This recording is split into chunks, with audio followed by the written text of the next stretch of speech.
Assalamualaikum warahmatullahi wabarakatuh. Anak-anakku sekalian yang dirahmati Allah Subhanahu wa taala, pada kesempatan ini Bapak akan melanjutkan tentang toharo, khususnya namun yang akan kita awali dengan kompetisi dasarnya. Apa saja yang termasuk kompetisi dasar itu? 1.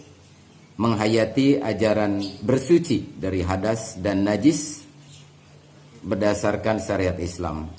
Yang kedua, menghayati perilaku hidup. Yang kedua, menghayati perilaku hidup bersih sebagai wujud ketentuan bersuci dari hadas dan najis. Yang ketiganya, memahami ketentuan bersuci dari hadas dan najis berdasarkan ketentuan syariat Islam. Yang keempatnya, menyajikan cara bersuci dari hadas dan najis. Baik anak-anakku sekalian, setelah kalian mempelajari bab ini, bahwa yang diharapkan dari kalian, yang pertama adalah memiliki karakter. Yang pertama, karakter disiplin. Yang kedua, karakter peduli lingkungan. Yang ketiganya adalah kalian diharapkan mampu bertanggung jawab atau mempertanggungjawabkan atas ilmu yang diraih, khususnya pada bab toharoh. Anak-anakku, marilah kita melihat peta konsep tentang toharoh,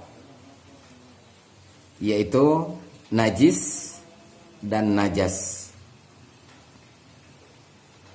Dari najis ada pengertian, ada macam-macam najis, cara menyucikan, dan dari macam-macam najis pun ada najis ringan, najis sedang, dan najis berat. Dan cara menyucikannya itu adalah tergantung dari najisnya. Sedangkan dari hadas, pengertian hadas, macam-macam hadas, cara mencucikannya, larangannya. Dari macam hadas ada hadas kecil dan juga ada hadas besar. Sedangkan cara menyucikannya yaitu dengan wudu, mandi wajib, dan tayamum. Sedangkan larangannya adalah larangan sholat, berpuasa, dan sebagainya.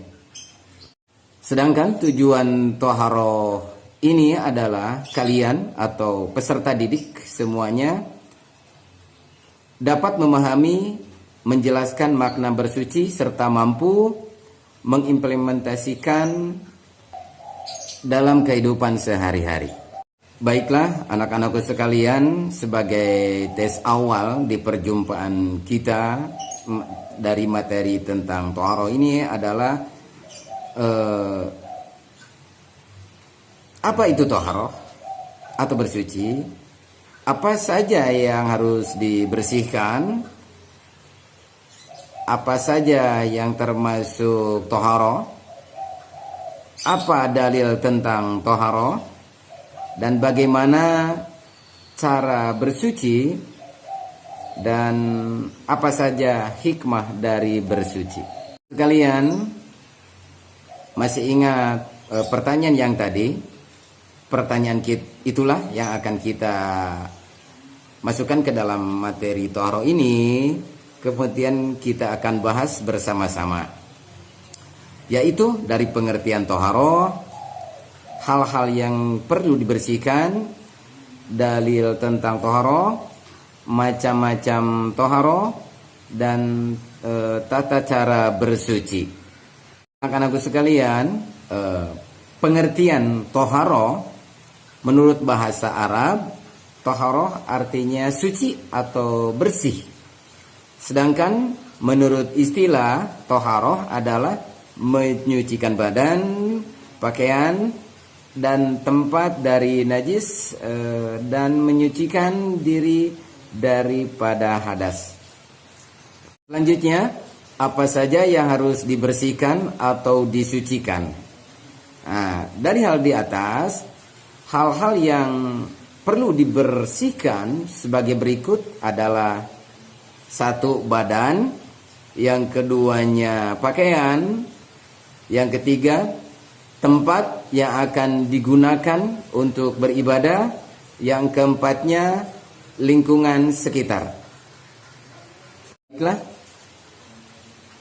anak-anakku sekalian, Islam mengajarkan bersuci baik dari najis ataupun dari hadas. Al-Quran menyebutkan dalam surah Al-Baqarah ayat ke-222, A'udzu billahi minasyaitonir rajim. Bismillahirrahmanirrahim. Innallaha yuhibbut tawwabina wa yuhibbul mutatahhirin. Yang artinya, sesungguhnya Allah menyukai orang-orang yang bertobat dan menyukai orang-orang yang menyucikan diri. Itu adalah sebagai landasan utama atau landasan pokok dari perihal thaharah. Dan juga termaktub dalam hadis Muslim, la yaqbalullahu salatan bighairi tahur, yang artinya Allah tidak akan menerima salat yang tidak dengan bersuci. Selanjutnya, anak-anakku sekalian, macam-macam thaharah. Yang termasuk macam-macam thaharah adalah sebagai berikut: satu, najis; yang keduanya, hadas. Akan kita bahas satu persatu. Yang pertama, pengertian najis. Pengertian najis, macam-macam najis, dan cara menyucikan najis akan diperjelas satu persatu dari setiap pengertian. Selanjutnya, pengertian najis. Pengertian najis adalah sesuatu benda kotor yang menyebabkan seseorang tidak suci dan menghalangi sahnya ibadah. Seperti kotoran manusia, kotoran hewan, bangkai, minuman keras, anjing, dan babi. Selanjutnya adalah macam-macam najis. Bahwa najis itu terdiri dari 3. Yang pertama, najis mukhaffafah. Yang kedua, najis mutawassithah, artinya najis sedang atau pertengahan. Dan yang ketiganya adalah najis mughaladhah, artinya najis berat. Baiklah, najis yang pertama adalah najis mukhaffafah. Pengertian najis mukhaffafah adalah najis yang ringan. Contohnya, air seni bayi laki-laki yang belum berumur 2 tahun dan belum makan apapun kecuali dari air susu ibu. Kemudian cara menyucikannya adalah cukup memercikan atau mengusapkan air yang suci kepada pakaian yang terkena najis mukhaffafah. Kemudian najis yang kedua adalah najis mutawassithah atau najis pertengahan, atau yang tergolong dengan najis sedang. Itu disebut dengan najis mutawassithah. Contohnya adalah darah, nanah, kotoran manusia, kotoran hewan, muntah-muntahan, bangkai, dan minuman yang memabukkan. Najis mutawasito ini ada dua macam, yaitu najis hukmiyah dan najis ainiyah. Mari kita lihat bahwa najis ainiyah adalah najis yang dapat diketahui oleh panca indera seperti warna, bentuknya, baunya, atau rasanya. Cara menyucikannya adalah dicuci dengan air yang mengalir sampai hilang warna, bentuk, atau bau serta rasanya.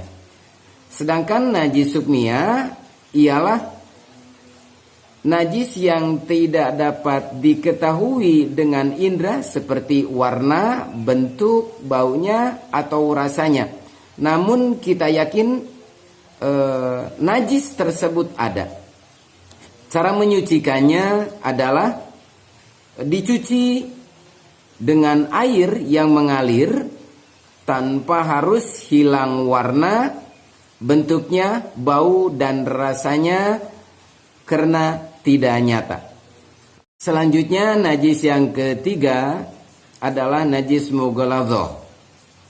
Najis mughaladhah punya pengertian bahwa najis mughaladhah adalah najis yang tergolong berat. Seperti atau najis mughaladhah ini yang bersumber dari anjing ataupun babi, baik dari jilatannya, air liurnya, darah maupun bangkainya ataupun bulunya atau kotorannya. Cara menyucikannya adalah dicuci dengan air suci sebanyak 7 kali, dan salah satu dari pencucian itu dicampur dengan tanah yang suci. Anak-anakku sekalian, itu penjelasan dari najis dari bab toharo. Selanjutnya adalah masih bab toharo, namun akan dibahas tentang hadas. Dari hadas tersebut ada pengertian hadas, ada juga macam-macam hadas, cara menyucikan hadas. Mari kita lihat satu persatu. Baik, apa itu hadas? Hadas adalah suatu kondisi di mana seseorang dalam keadaan tidak suci menurut ketentuan syara. Selanjutnya, ada berapakah macam hadas? Hadas ada 2 macam, yaitu satu hadas kecil, yang keduanya adalah hadas besar.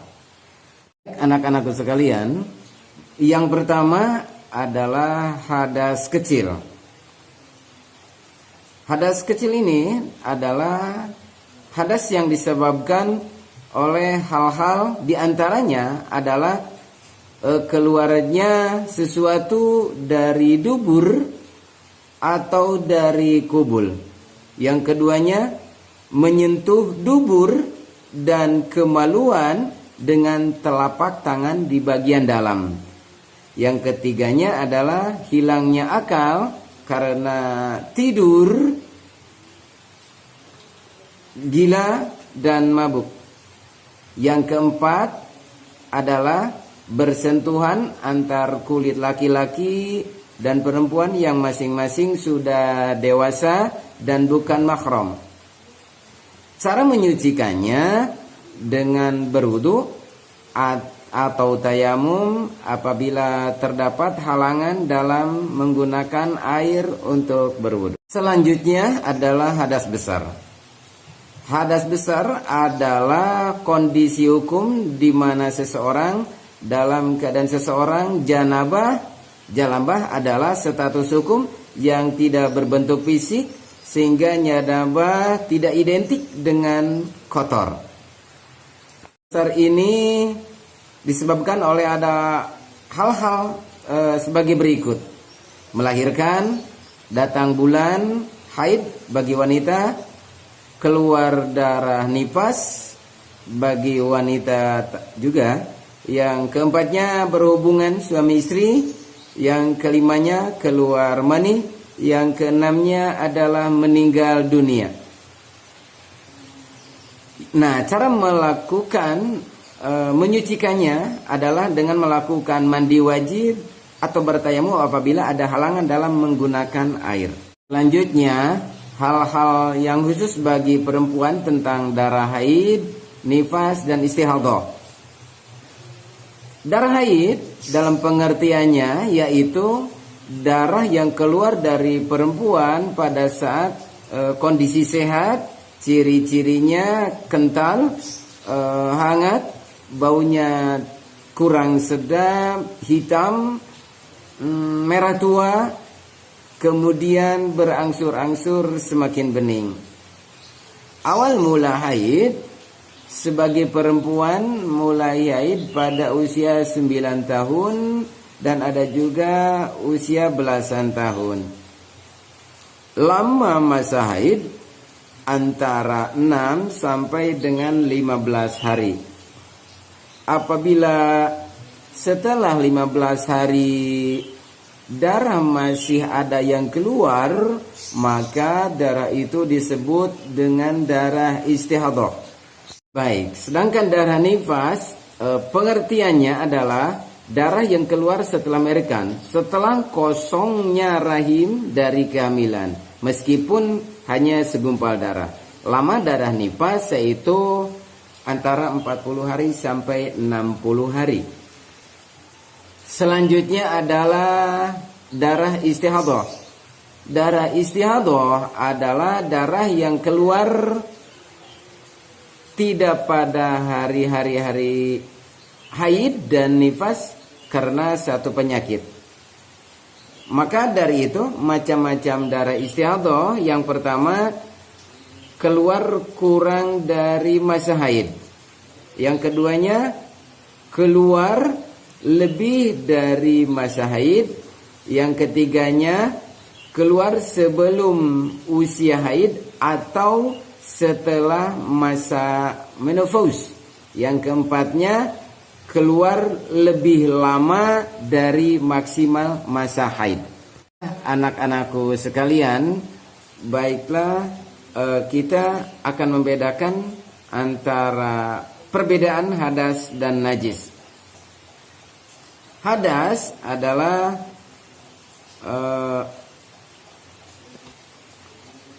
sebagai contoh buang air kecil, buang angin, buang air besar, menyentuh kemaluan atau dubur, mengeluarkan darah haid, datangnya bulan dan nifas. Sedangkan najis berupa benda di luar tubuh, air kencing yang mengenai pakaian atau badan kita, nanah, darah termasuk darah haid, kotoran kucing, bangkai, dan sebagainya. Anak-anakku sekalian yang saya cintai dan semoga Allah muliakan, untuk pembahasan di pagi ini tentang bab taharah, semoga kita semua mendapatkan ilmu yang bermanfaat, bermaslahat untuk kebersihan diri dan badan kita, pakaian kita, dan lingkungan kita. Insyaallah semoga pelajaran kali ini kita membawa berkah dan membawa manfaat. Bapak harapkan dan yang kita harapkan kalian memahami dari bab taharah sebagai referensi, kalian bisa membaca sebagai tambahan dari buku fikih untuk menambah pemahaman pada keilmuan kalian. Baiklah, mari kita berdoa kepada Allah Subhanahu wa taala. Semoga dengan thalabul ilmi kalian dari bab taharah dan apa yang kita pelajari hari ini, kita mendapatkan rahmat dan mendapatkan karunia dari Allah Subhanahu wa taala. Dan terutama mencari keridhaan Allah Subhanahu wa taala. A'udzu billahi minasyaitonir rajim. Bismillahirrahmanirrahim. Allahumma shalli wa sallim ala sayidina Muhammad wa ala ali sayidina Muhammad. A'udzu billahi minasyaitonir rajim. Bismillahirrahmanirrahim. Alhamdulillahi rabbil alamin. Allahumma sholli wa sallim ala sayyidina Muhammad wa ala ali sayyidina Muhammad wa sahbihi ajma'in. Allahumma akhrijna min dhulumatil wahmi wa akrimna binuril fahmi waftah abwabal ilmi wa zayyana bil akhlaqil hasanah wal hilmi. Allahumma nawwir qulubana kama nawartal samawati wal ard abadan abada birahmatika ya arhamar rahimin. Walhamdulillahi rabbil alamin.